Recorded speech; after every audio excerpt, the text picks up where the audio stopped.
Vamsi TV. Pushpa 2 తర్వాత బన్నీ ఎవరితో చేస్తారు అనే విషయంపై రకరకాల పేర్లు కొన్ని నెలలుగా వినిపిస్తూనే ఉన్నాయి.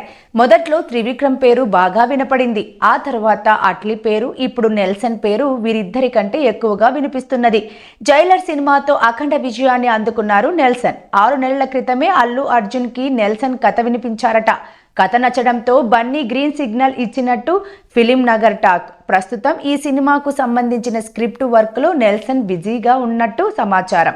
యాక్షన్ ఎంటర్టైన్మెంట్ సమపాలల్లో ఉండే కథాంశంతో తెరకెక్కనున్న ఈ సినిమాను పాన్ ఇండియా స్థాయిలో నిర్మించనున్నారట. రేసుగుర్రం నిర్మాత నల్లమల్లపు బుజ్జి పుష్ప 2 తర్వాత బన్నీ చేసే సినిమా ఇదేనని ఫిలిం వర్గాల వినికిడి. ఇందులో నిజానిజాలు తెలియాలంటే ఇంకొన్ని రోజులు ఆగాల్సిందే.